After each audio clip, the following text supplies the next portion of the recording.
everyone. Thank you for joining us today for our inaugural MPRINT Hub webinar. I just wanted to get, my name's Sarah Quinney. I'm the PI of the MPRINT Knowledge Research Coordinating Center here at Indiana University. And I just wanted to give a little bit of background on what the MPRINT Hub is before we get started. Next slide, please. So the Maternal and Pediatric Precision and Therapeutics Hub was established by the NICHD to coordinate and propel research in maternal and pediatric therapeutics. It includes currently 3 different sites, the Indiana, Ohio State Knowledge Base and Knowledge Data and Model Knowledge Research Coordinating Center, which, as I said, I'm a PI with Langley on that. The University of California, San Diego has one of the Centers for Excellence in Therapeutics, which focuses their studies on antibiotics and the maternal milk infant triad. This center is led by Adriana Tremila and Christina Chambers. And then at Vanderbilt University, we have the Vanderbilt Integrated Center of Excellence in Maternal and Pediatric Precision and Therapeutics, or Bies MPRINT. And this center focuses on using real-world evidence for pharmacogenomics and neonatal opioid withdrawal syndrome.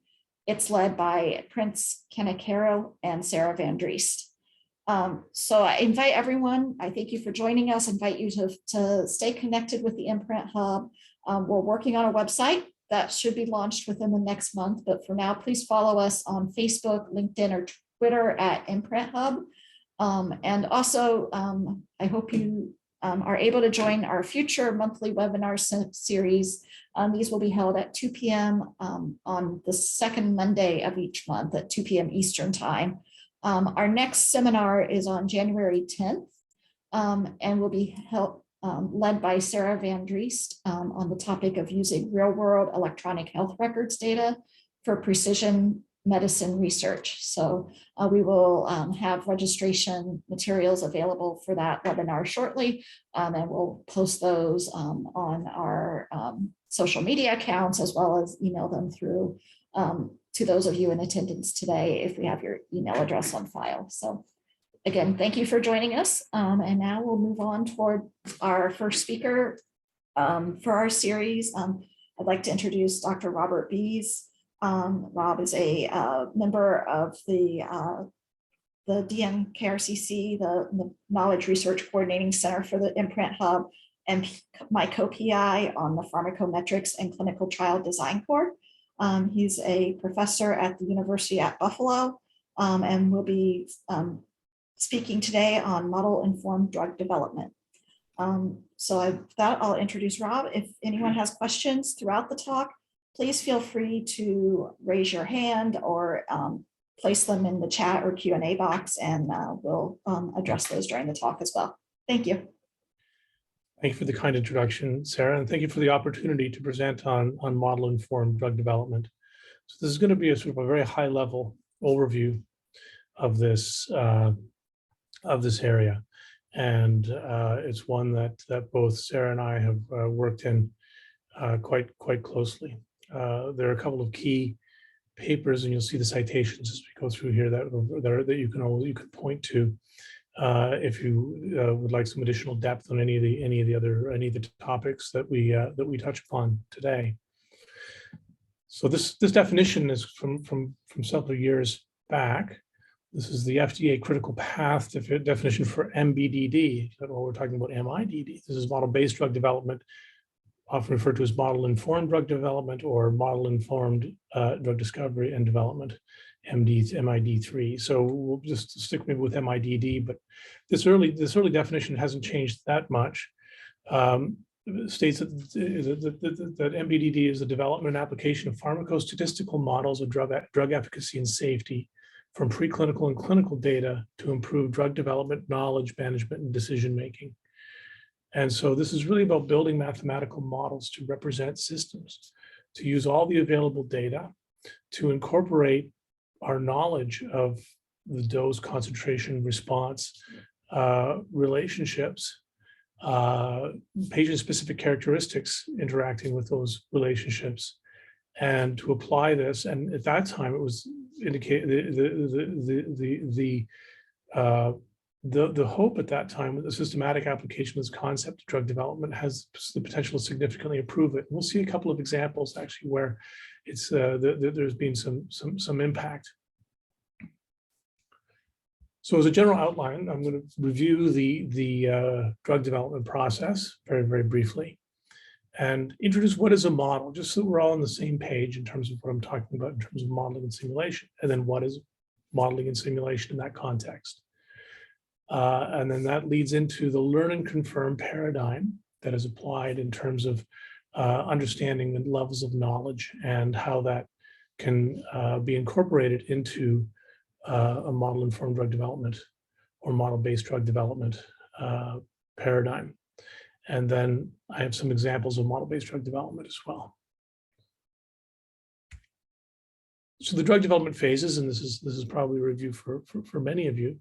This is adapted from a very good paper by Rick Lalonde. It's from 2007, but we see that we've got a preclinical phase where we're defining where efficacy, toxicology, and pharmacokinetics and pharmacodynamics in preclinical models are defined, and promising molecules potentially move forward. Then they move to phase 1, mainly evaluating things like the maximum tolerated dose, human PK/PD, general tolerability, although there are further refinements to phase 1 studies. And then we move into phase 2, phase 2A and 2B.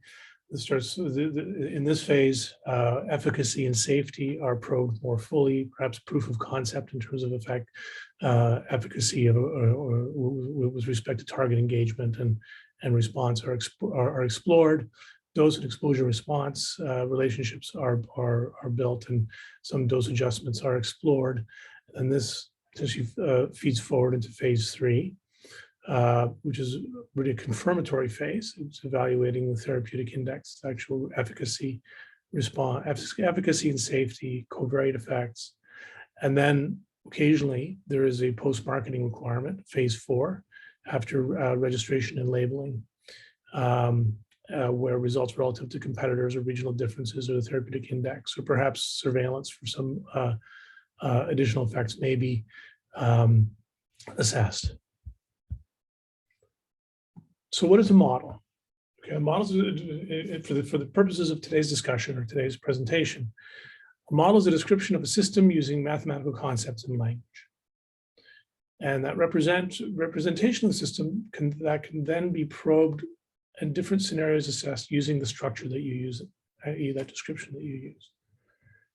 So we're talking about mathematical models, and they're describing the systems around us, and we can potentially interrogate those and maybe provide the exploration of scenarios that have not been evaluated experimentally.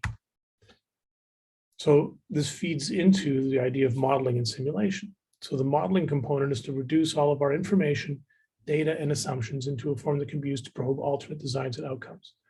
This is our description of the system in mathematical language. And ideally, we would account for randomness, uncertainty, and robustness in this. Well, those are the only things, of course, where the mechanisms are being incorporated, where we have that information and other aspects are incorporated as well. So the simulation part is basically taking this mathematical description, our mathematical language, our fancy formula, and changing the inputs and evaluating what we might expect to see in terms of a response or a result. So this simulation step, of course, it requires that we have a model, but the danger is that we've misspecified the model. So we may be very confident in simulating certain outcomes when those outcomes may be systematically incorrect, for example. So we have to be cautious about this. Pardon me. So revisiting the drug development phases in modeling and simulation, the assertion is for model-informed or model-based drug development that in the preclinical phases, modeling and simulation helps facilitate the move to phase 1. That helps facilitate the move from phase 1 to phase 2A, phase 2A to 2B, 2B to phase 3, and phase 3 to phase 4. And as we move from left to right in this drug development paradigm, you have the greatest degree of uncertainty at the beginning of the program. But as we quantify and evaluate this information, the uncertainty decreases and our confidence increases in drug effect and in the disease characteristics. So this is and this represents a continuum of learning and confirming and predicting at each decision point. So when we learn some new information, we want to actually get some more certainty on that information, then we use the structure that we have established under those conditions to predict the next step. So let's talk a little bit about learning and confirming. Now, this is a concept that's been around for a long time. It was articulated by Lou Scheiner in 1997, but it was there before, based on some suggestions from George Box, as well as even philosophers of science, such as Karl Popper, and there's a conjecture and refutation paradigm. Pardon me. Learning in this context is establishing a qualitative relationship among variables, perhaps with a model-based approach, and it's sort of deemed analogous to an inductive process. So an example is phase 1. What is the maximum tolerated dose in healthy volunteers? Confirming is designing measurements to provide refutation of established hypotheses. This is the deductive point related to conjecture and refutation. So, for example, in phase 2A, maybe confirming that a response is observed in patients with the disease. So you have a proof of concept. Or alternatively, in phase 3, that there is a certain minimum response over placebo or over a competitor drug for the pharmaceutical being evaluated, for the pharmacologic agent being evaluated. So, excuse me. This diagram is from a paper by Peter Milligan and colleagues from 2013. And they framed model-based drug development, and we can substitute model-informed drug development here, in the context of different rationales that can, sorry, I apologize for that. I should have silenced that before. The first rationale is evaluating a pathway. This is where systems biology comes into play to help identify whether or not we're really thinking about the right pathway. Once a pathway is identified, a target has to be evaluated. So this is the second rationale. And this is addressed with systems pharmacology, and ideally helps to determine that we have the quote unquote right target, or at least a target that is appropriate for the pathway that we want to modulate. The third rationale relates to the drug.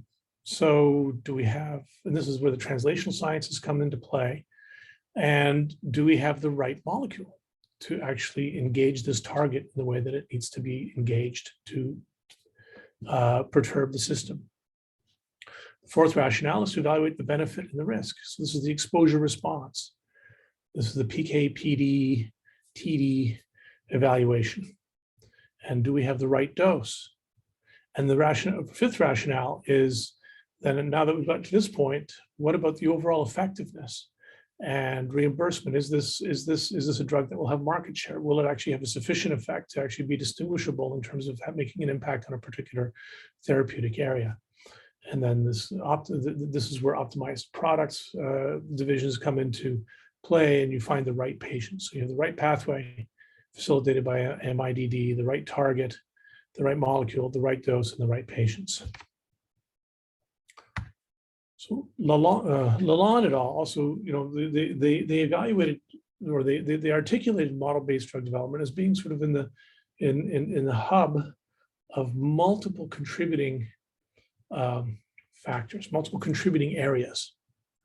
And all of these areas are necessary to really inform a model-based drug development or a model-informed drug development program. And so we have the PK/PD and disease models. We're going to talk about each of these in a little more detail. Competitor information and meta-analysis, design and trial execution models, data analysis models, quantitative decision criteria, and trial performance metrics that all feed into this paradigm of model-based or model-informed drug development. So to start with the pharmacokinetic and pharmacodynamic and disease models component, the pharmacokinetics and pharmacodynamics are defined as follows. The pharmacokinetics is what the body does to the drug: absorption, distribution, metabolism, excretion. It relates to the concentration time profile that one would observe in different tissues or in the plasma over time after administration of the drug agent. The pharmacodynamics is what the drug does to the body. So this is the changes in the biomarkers, the binding to receptors to elicit response, etc. So we also had listed there disease progression modeling. And now I'm going to highlight some relatively empirical models now with the QSP and quantitative pharmacology, systems biology. There have been more and more complex sort of disease progression models. But I think just to illustrate this point and to identify how one might incorporate a drug effect, we'll talk about some of these general forms. And these were first sort of proposed by Nick Holford quite a few, probably almost 30 years ago now. The disease progression model relates to describing the disease state as a function of a baseline measure of a disease, the natural progression of a disease, the placebo effect on with the administration of a placebo, and a drug effect. So symbolically, we have S of t, that's the state of the disease at any time t is that function of the baseline, the natural progression of the disease at that time, the placebo effect exerted at that time, and the drug effect. So how might we describe some of these effects? Well, we can take advantage of general functional forms from regression in PK and PD structures, and we can look at the shape over time of the anticipated response. So some of these examples are of straight linear models. So for natural progression, so we're starting with natural progression here of the disease. It could be linear. So our state at any time t is a function of the baseline state plus some slope times time factor. And you can see in the figure to the right here that whatever we're measuring that reflects the state of the disease is progressing in a linear fashion over time. You could have an asymptotic, sort of quote unquote burned out type progression, where the disease continues and becomes approaches an asymptote in terms of sort of maximum severity, let's say, over time. So again, y-axis is disease severity and the x-axis is time. Perhaps the disease is one that has a spontaneous recovery. So our function of the disease severity declines and approaches an asymptote. And you can see with both the asymptotic and the burned out that we take advantage of these exponential forms to give us an approach to an asymptote here. We have time over time, time to progression here. So we could also have oscillating forms. This particular equation actually was describing blood pressures. And the figure here is showing systolic blood pressure over the course of 24 hours. So the general circadian variation of blood pressure. You can see that our baseline blood pressure is a function of multiple features, including this additive cosine function to give us this oscillating feature. You can use functions such as a Gompertzian function, which gives this sigmoid-like curve on the right.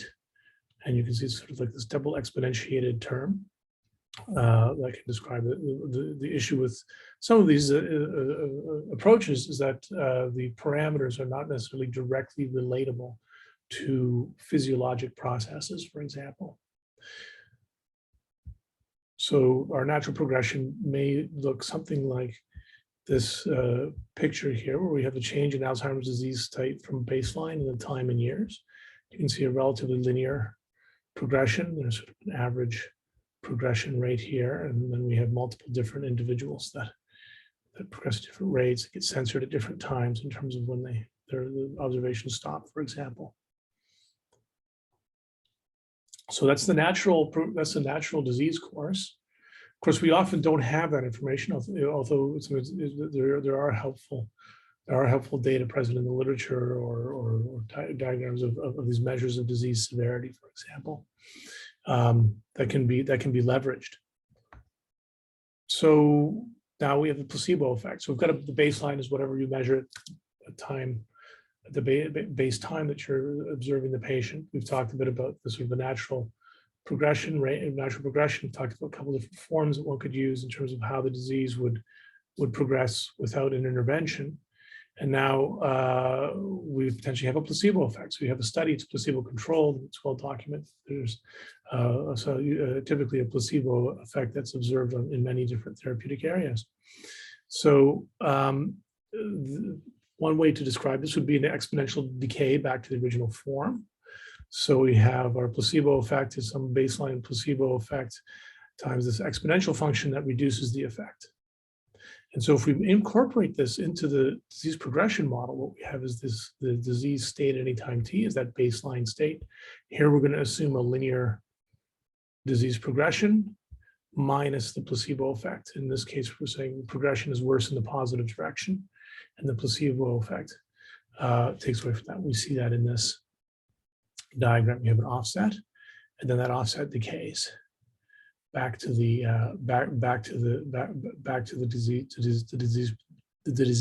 disease state. So eventually you'll be back to the state of the disease that you would have been at even without any intervention. So what about drug effects on the disease course that we can consider? Well, you could have a symptomatic drug effect. So you're just affecting the clinical presentation, but you're not actually affecting the course of the disease. So one way you could represent that is in this expression here, where the state of the disease at time t is the baseline state plus a drug effect. So this is the constant effect plus this alpha times time. So you've just got an offset basically of the drug effect. If the drug goes away, you go back to alpha times time. You could have a protective or a disease modifying effect. So your disease state at any time t is that baseline state. And now you have your drug plus alpha in brackets times t. So it's actually modifying the slope of progression. So if a steeper slope is more rapid progression, the drug effect ideally would make that slope less positive. So you could also have a combination of symptomatic or disease modifying. So here we have our disease state at time t, which are baseline severity, our symptomatic drug effect, and then our disease modifying drug effect. Although getting the measurements necessary to distinguish these can be rather challenging.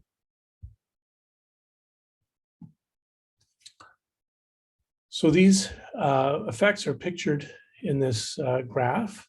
Again, this is from Chan and Holford review that's now 20 years old. We have a disease status on the y-axis and increasing time on the x-axis.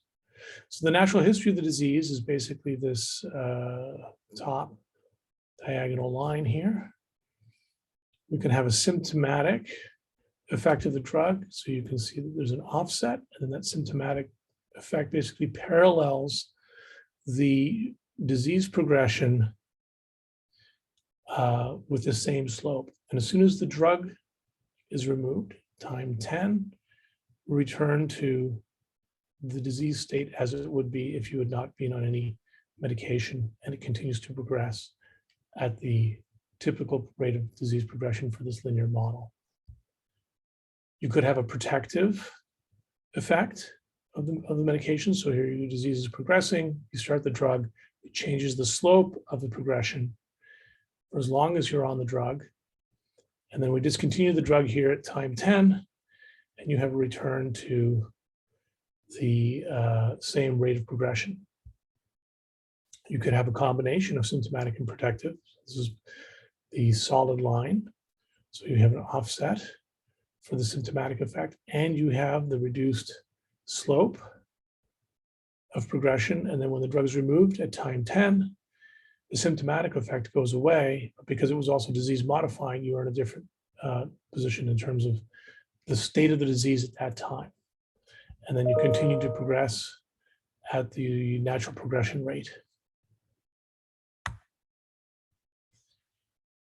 So in terms of pharmacokinetic and pharmacodynamic and disease progress models in model-based or model-informed drug development, the PK/PD models provide insights on the temporal relationship between drug administration, exposure, and response, and they should reflect the mechanism of action as much as possible. And this is becoming more and more prominent in terms of QSP and systems biology models and PBPK models entering the fold in terms of addressing this. The disease and the placebo models tend to be more empirical, and the mixed effects approaches overlay all of these models to allow for the capture of variability and uncertainty. So that's an important component in terms of what proportion of the population is having these types of effects. It also allows for the exploration of patient-specific characteristics that might explain some of these responses. So the next major component is competitor information and meta-analysis. So this is really important in terms of positioning your drug compound and understanding the impact of your intervention on the disease process relative to what is already sort of the standard of care. So in this case, this comprises a combination of information internally and externally within a particular target therapeutic class. The model-based meta-analyses may be the best approach to combining information at the summary and patient level. So you systematically collect and quantify results on competitor products from all available sources, and you develop descriptions of dose-response relationships in the time course of the response. This helps to establish the threshold for responses that are necessary for a novel product. So this is an example that was highlighted in the Lalonde paper. So what we have are two panels. So on the y-axis is the percent change in the LDL. So we're looking at we prefer to have reduced LDL. And we have the atorvastatin dose on the x-axis. And what was being evaluated is this drug gemcitabine in terms of in terms of having an additive effect to atorvastatin. Could we develop this drug as an add-on that would help to further reduce LDL cholesterol? So at this time, ezetimibe was already on the market. What you see here, this top curve is atorvastatin by itself in terms of lowering LDL. And then with the addition of ezetimibe, you see a further reduction. So you've got an offset, it's a pretty consistent offset in the reduction in LDL across dose. So it also appears to be independent. This is persistent all the way up to an 80 milligram atorvastatin dose. The gemcitabine, so this was taken from from competitor information and literature. And the gemcitabine, on the other hand, here is the atorvastatin by itself.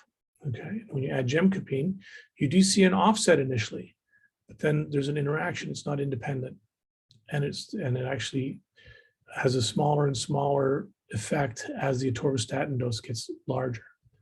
So this information allowed the team to discontinue the program, to decide that, well, there's already a compound on the market that's an additive compound that we will not do as well as.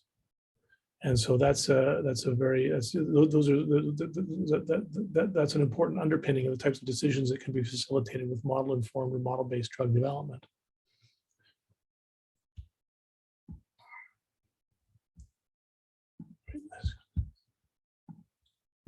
All right. So the next aspect is the design and trial execution model.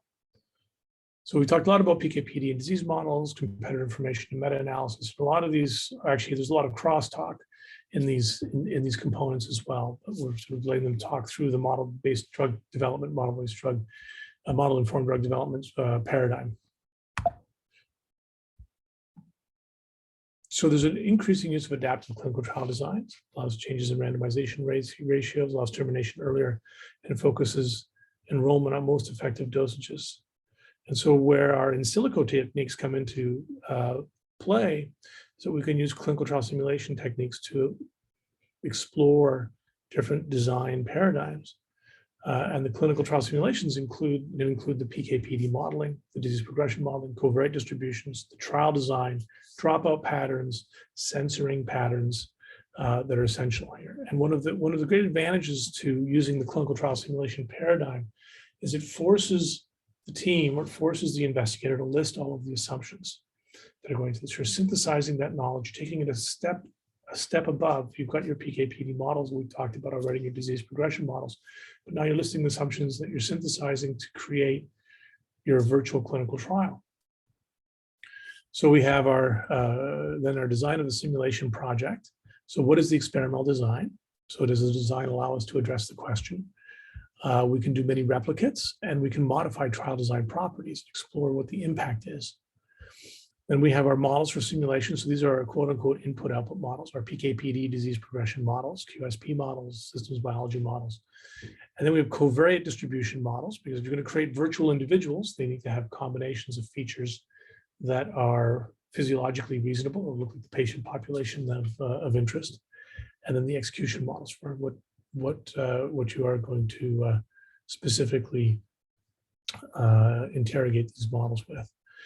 Then there are computational methods, the random number generation, the Monte Carlo simulation, and the simulation of probability densities. So graphically, and this is from a textbook with Kim Ko et al., Simulation for Designing Clinical Trials. We have, here are our virtual individuals, okay?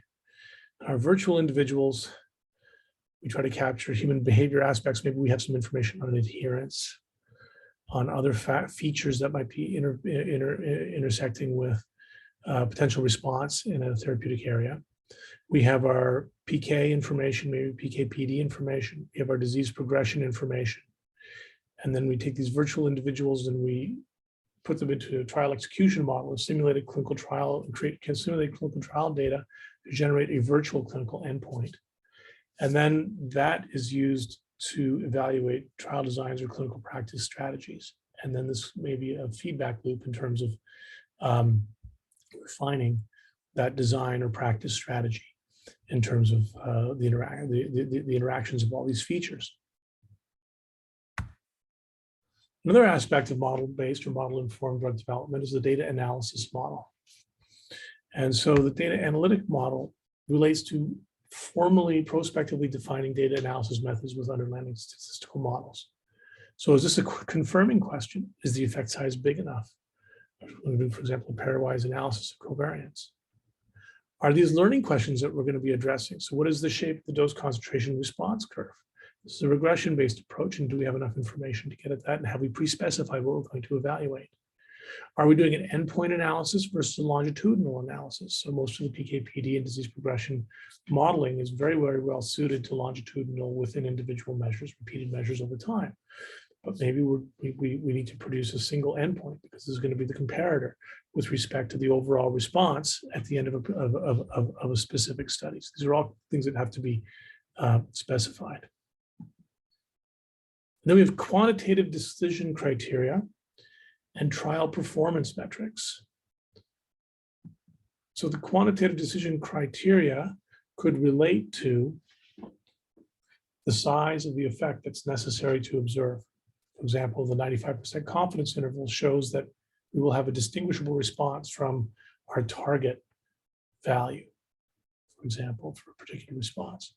So this is defined again in trial performance in terms of the treatment effect magnitude relative to placebo or active comparator, perhaps. And the inference is dependent upon the central tendency as well as the distribution of the estimated treatment effect. So now that I've spent a fair bit of time talking about all these principles and the different components that come in, I'd like to talk about a few examples. And this next example is with pasireotide. This is given for Cushing's disease to reduce circulating cortisol. And the effect is evaluated based on the unfractionated urinary unfractionated cortisol that is secreted. So 2 doses were assessed, 600 microgram BID and a 900 microgram BID dose. What this top left panel is showing, figure 1, is the baseline urinary free cortisol amount per day and concentration for both of those doses. So you'll see right away that in this study, the 2 dose groups actually had slightly different baseline urinary free cortisol. And okay, well, why? Okay, so is that going to make a difference? Well, that's where figure 2 actually illustrates an important point. And so by evaluating, so visualizing the information is critical, and then evaluating this and creating these models to look at these risks. What we have on the y-axis is the probability of response at month 6. And you can see it's here, it's at about 40. So if and on the x-axis, we have the baseline urinary free cortisol, okay? And what you see is that the lower the baseline urinary free cortisol, the higher the probability of response. And so at the 900 milligram dose, what we have what is showing here is the box plot of the urinary free cortisols. You can see that these are shifted. So the 600 microgram BID dosing arm, just based on baseline urinary free cortisol, is actually going to show a lower probability of response. May be completely really independent of the dose being administered, because the baseline characteristics are different between the two groups. So what about the actual trough concentrations of pasireotide between the two groups? So these are two box plots here, horizontal box plots. What we have is the 900 microgram on the top and the 600 microgram on the bottom.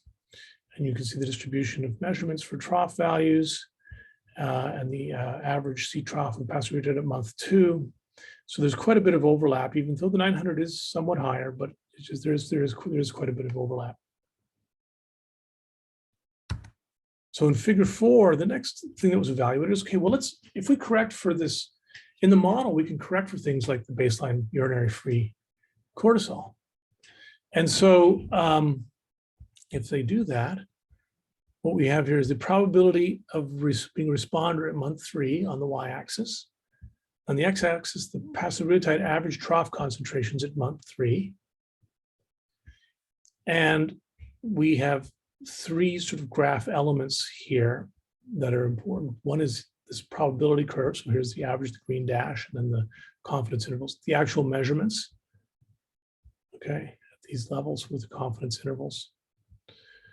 And the box plots of the distribution of the average trough concentrations at month 3 for the 900 microgram and the 600 microgram doses. You can see that it doesn't change very much. So it doesn't look like the 900 microgram concentrations, which are centered here, are that much lower in the probability of being a responder than the 600. It's relatively flat. So, all right, so where does that take us next in terms of evaluating this compound? So figure 5, what figure 5 shows those is the probability of post-baseline hyperglycemia. So one of the side effects of this is hyperglycemia. And so you see that the probability goes up with increasing trough concentrations. So we have that probability of the post-baseline hyperglycemia, okay? And we have the box plots of the concentrations at each of the doses, the 900 and the 600 microgram BID. And you can see that there's an increasing risk with increasing concentrations. And this is steeper than the other relationships. So that at the 900 microgram dose, we have a much higher risk here than at the 600 microgram dose. But this can be further refined. So I don't know if I mentioned this. This is actually straight from the FDA's pharmacometric analysis of the data. So they were able to really you can really delve into these questions here. So if the patients happen to be diabetic or pre-diabetic, which is here is that probability of hyperglycemia at month 2, right? And you have, again, the pasireotide average C trough for the 900 and the 600. These are the box plots here. And you can see this is a very steep curve if you're pre-diabetic or diabetic at baseline. And what you have is a situation where even a slightly lower trough level gives you a much lower probability of having this adverse event. So across the entire population, if we correct for the baseline HbA1c as a factor. You can see this is steeper than that first relationship I showed you with respect to the probability of post-baseline hyperglycemia versus the trough concentration of pasireotide. But there still is a substantial effect. And you can see the box plots again of the concentration distributions for the 900 microgram and the 600 microgram BID doses of pasireotide. So you're really at the 600 microgram BID, you're in much lower probability of having hypoglycemia, even after with the correction for the baseline HbA1c. And so the modeling allows you to sort of to get at these elements in a lot more detail and to correct for these types of factors explicitly. And so in the overall summary, again, the concentrations are recapitulated here on the right by dose groups, 900 micrograms, 600 microgram. And this is the estimated probability, the figure 1310 here is showing estimated probability of the UFC normalization by pasireotide trough concentration at month 3 after adjusting for baseline UFC. So it's about a 30% rate, and it's not particularly sensitive to the trough once you adjust for the baseline UFC and patients are on an active drug. So 600 versus 900. So given the potential risk for hyperglycemia, the 600 microgram BID was recommended. And when they evaluated, this is both doses out to 12 months based on these models, they really were quite highly overlapping. The next example relates to GnRH antagonists for endometriosis. And so there are some concerns with respect to using these and affecting bone mineral density. That's on the left-hand side here. And by modulating estradiol concentrations and increasing symptom scores for endometriosis. So the ESSS is the endometrial symptom severity score. So 0 is really no symptoms, 4 or more is lots of symptoms. You want to avoid that. And you can see as the estradiol levels increase, several things happen. Absence, the group with no symptoms gets smaller, the group with severe symptoms gets larger, and the loss of bone mineral density gets smaller. Okay, so we want to modulate reducing the estradiol levels that stimulate the endometriosis symptom scores, and we also don't want to have a significant impact on the bone mineral density. So it looks like basically 3 lines on this graph. So ESSS is on the right hand, estradiol is on the x-axis here. And so the blue line is the lumbar spine bone mineral density again. The red line is the probability of ESSS equal to 0. Green line is the probability of ESSS being 4 or more. And so what the investigators or the drug developers were able to say is that, well, we could maybe keep the bone mineral density loss less than 1% and still have acceptable symptom scores. So by building these types of models, one can actually juxtapose these effects and evaluate where an appropriate target level is to lead to the highest probability of success for a particular treatment. The next example comes from a paper that was written by Sandy Adler-Heiligen in 2014 and describes a development program at Merck. And so what the left panel shows, this is an efficacy versus safety trade-off. They did 5,000 simulations. And so they had to synthesize all sorts of concentration effect relationships, pharmacokinetic, pharmacodynamic, disease progression relationships, and relate those to safety and efficacy. All right. And so efficacy is in the sort of blue-green here. Okay. Safety is shown in red. Y-axis is the relative risk compared to the standard of care. Okay. So what we see is that as the median drug concentration increases, at the lowest concentrations, the relative risk is lower for the standard of care, and then it increases and crosses this threshold where the safety becomes worse. The efficacy, and what is this showing is the median and the 95% confidence intervals or prediction intervals actually on the simulation. The efficacy relative to standard of care isn't very good until we get to higher concentrations. And as we get to high enough concentrations, we now have a poor safety profile. So this is very valuable information. Apparently, it saves billions of dollars in terms of cost avoidance for Merck in terms of stopping this program. This is also illustrated in the panel on the right. So we have efficacy on the left and safety on the right. The blue is worse than the standard of care. So we can see doses ranging from 30 to 75 milligrams. When we get to 75 milligrams, we have green, comparable to comparator and superior to warfarin. Okay, so we see this efficacy get better and better with the higher doses. However, the safety gets worse and worse. So the blue is again worse than standard of care. And as we get up to the 75 milligram dose, you can see that the safety profile is worse or comparable, most likely to be worse. The probability of being worse was over 60%. So there's different ways of evaluating this, but this comes from the simulations that you can generate based on the synthesis of all this information. So since we're in an MPRINT center, I thought I would highlight an example that by way of an opportunity in model-informed drug development for pediatrics. So this is a relatively recent paper, Linda Chan et al., 2021, in Pfizer group, looking at pregabalin dose optimization in 4 to 16-year-old children. So they did allometric scaling, they pooled the data across adults and children, and they evaluated the exposure response based on a C average. They saw the same Emax, right? So it was the same maximum response. What we have here is the CSSAV on the x-axis, log transform seizure rate. This is for optimization in focal onset seizures.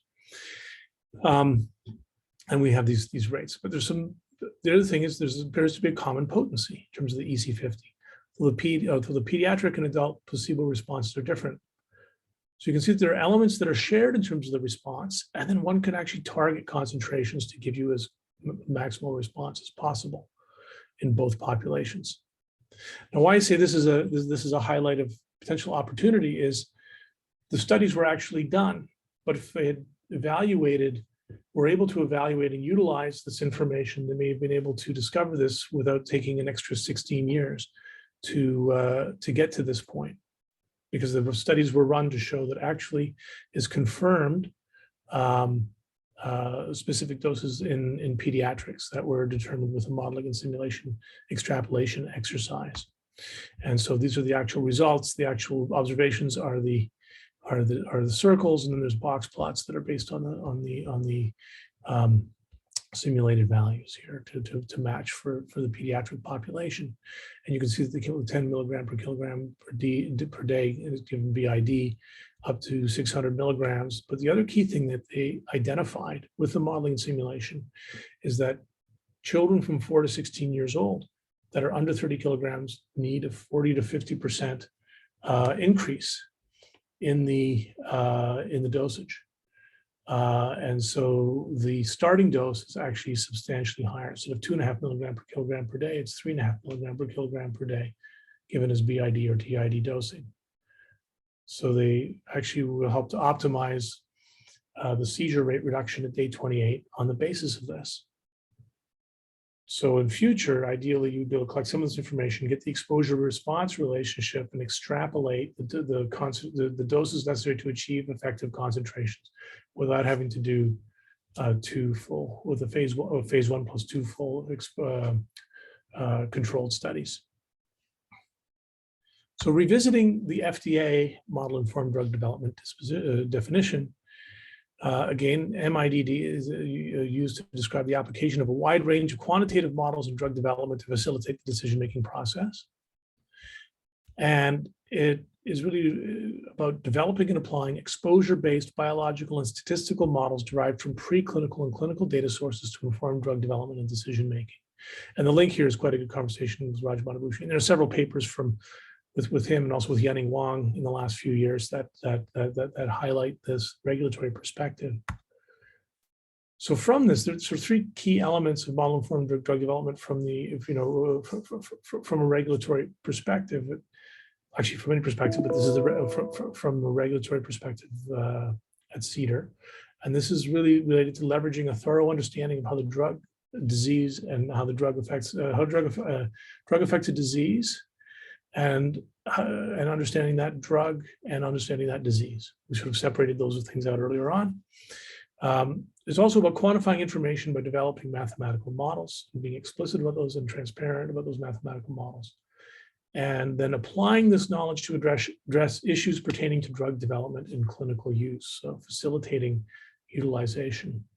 And so this next figure is from a paper by Wang et al. From 2019 in CPT, and where we started with the model-based or model-informed drug development, all these features feeding into them to be able to do model-based drug development. Now we have the FDA model-informed drug development interactions shown here in this schematic form here.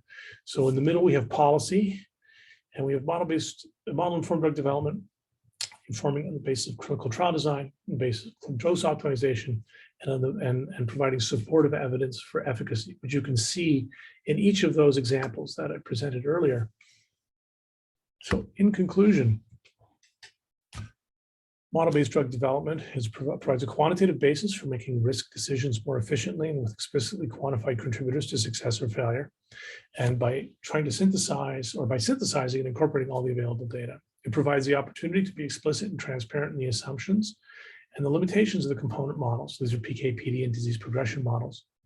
And it leverages the data, providing models that serve as knowledge repositories that can be interrogated. And so with that, I'll thank everyone for their attention. I'm going to look at the chat to see if there are questions or anything. Great. Okay, so I see there's a question. Thank you, from, oh, thank you, Sarah. Yes. So I see there's a question from Osman about how is disease status clinical data obtained? Well, ideally you would have a biomarker, but it depends what you're measuring that reflects the disease. So in depression, it might be the Hamilton Depression Scale or the Beck Depression Inventory, for example. Could be the positive and negative symptom scale in schizophrenia. It could be HbA1c in diabetes. It could be UPDRS measures in patients with Parkinson's disease. It could be any number of measures. However, an assessment of disease is made in terms of the severity of the disease. Is that I hope that is addressing your question. If I am not directly addressing your question, please put that in the chat or give some indication that was not satisfactory in addressing your concerns. Somebody talking. Anyone else? Are there other questions for Dr. Bies? You may either put them in the chat box or raise your hand and we can unmute you to call on you so you can speak with him.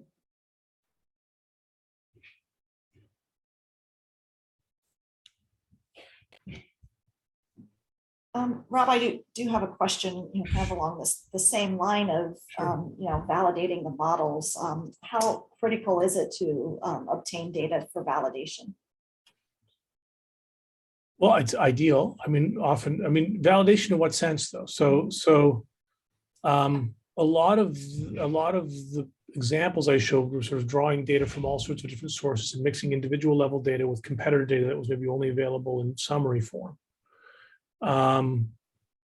There's going to be some uncertainty in those predictions in terms of impact on a decision, but ideally, what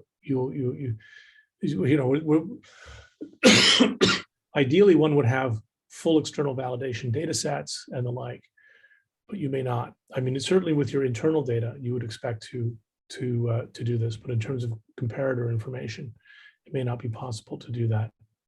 And I know that many of the studies on Parkinson's disease progression, I think there were some of the early papers by Holford, Nutt, Chan, were even in these large databases, it was challenging to separate out disease modifying and symptomatic effects of the drugs. And so I know that's critical path and the consortium, I think, was able to overcome some of that by increasing the amount of data and being able to do the kind of validations and present those results for consideration to regulatory bodies in terms of being validated models. were you speaking to specific models, or were you speaking to the general procedure? I think the general procedure, but maybe a way to rephrase the question is, so in maternal and pediatric therapeutics, we often have limited data on that we can use to verify a model. And so how do you overcome some of those obstacles? Well, some of that is by invoking more mechanistic components. So if it's really sparse, and you maybe, and it's, let's say, a renally eliminated drug without extra processes, sort of passively eliminated, perhaps allometric, principles can be helpful there. Although, if you've got more detailed information on GI physiology, and you can bring that to bear in terms of very specific mechanistic information, you may be able to gain more confidence in your predictions on the basis of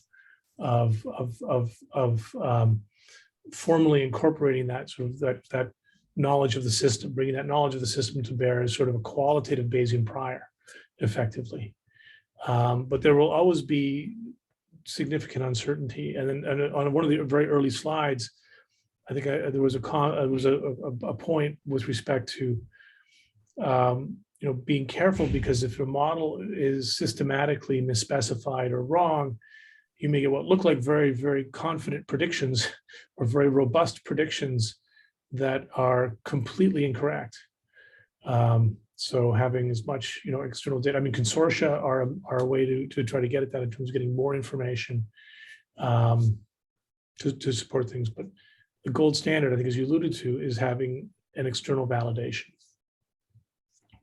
So we won't know that maybe if one of those drug programs had gone forward, there would have been some miraculous change. I don't think it was likely from showing those curves in terms of what was happening and the uncertainties, but it's not impossible, especially if there's a key part of the system that hasn't been adequately represented.